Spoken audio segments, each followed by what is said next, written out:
তাকে ফাঁসির দড়ির দিকে নিয়ে যাওয়া হবে। চারজন পুলিশ আসতে করে আসার পরে দুইটা হাত পুলিশ ধরে ফেললেন, তার হাতটা ধরে ধরে ফাঁসির কাষ্ঠের দিকে নিয়ে চলে যায়। এমন সময় মীর কাসেম আলী ভাই বলেছিলেন, এ প্রশাসনের ভাইরা, তোমরা আমার হাত ধরতে পারবা না, হাত ধরার মতো কোনো অনুমতি নেই, আমার হাত ধরতে পারবা না রে, আমার হাতটা ধরার দরকার নাই, আমি নিজে হেঁটে হেঁটে একা একাই ফাঁসির কাষ্ঠে যেতে চাই। প্রশাসন বলে না, কখনোই সম্ভব নয়, সরকার আমাদেরকে দায়িত্ব দিয়েছে হেঁটে হেঁটে আপনার হাতটা ধরে ধরে ফাঁসির কাষ্ঠের দিকে নিয়ে যেতে হবে, এছাড়া আমাদের তো কোনো দায়িত্ব নয়, আমাদের দায়িত্বটা পালন করতে হবে। এই কথা বলার পরে মীর কাসেম আলী ভাই পকেটের মধ্য থেকে একটা কাগজ বের করার পরে পুলিশদের হাতের মধ্যে দিয়ে বললেন, এই কাগজের মধ্যে আমাকে জেলখানার জেলার একদিন প্রধান বলেছিল, ও মীর কাসেম আলী ভাই, আপনাকে ফাঁসির দড়িতে ঝোলানো হবে, আপনার মৃত্যুর আগে জীবনের যদি কোনো শেষ চাওয়া থাকে কাগজের মধ্যে লিখে আপনি দরখাস্ত করবেন, আপনার জীবনের শেষ চাওয়া পূর্ণ করা হবে। মীর কাসেম আলী ভাই কাগজের মধ্যে লিখে দিলেন, আমার জীবনের শেষ চাওয়া হলো আমি নিজে নিজে হেঁটে হেঁটে ফাঁসির কাষ্ঠে যেতে চাই।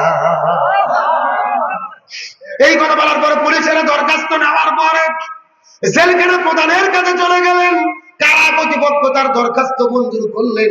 আসার পরে পুলিশের তার হাত ছেড়ে দিলেন, তিনি হেঁটে হেঁটে ফাঁসির কাষ্ঠের দিকে চলে যায়।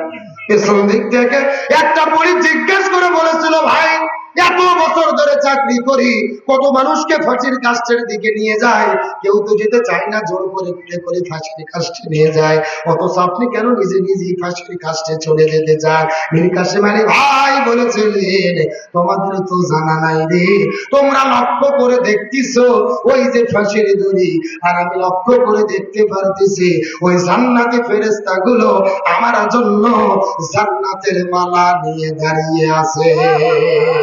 লিল্লাহি তাকবীর ওয়ালা তাকুলু লিমান ইয়াকতালু ফি সাবিলিল্লাহি আমওয়াত বাল আহয়াউ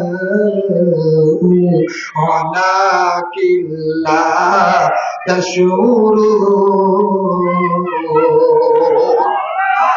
এই জন্য আল্লাহ তাআলা ডাকতে বলে, হে পৃথিবীর মুসলমানেরা, গভীর মনোযোগ, দ্বীনের জন্য, ইসলামের জন্য যারা জীবন দেয় এদেরকে তোমরা মৃত বলো না, এরা মরে না, এরা মরে না, এরা মরে না, এরা জিন্দা, এরা জিন্দা, এদেরকে তোমরা মৃত বলো না।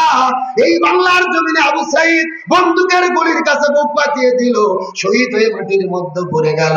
এই যে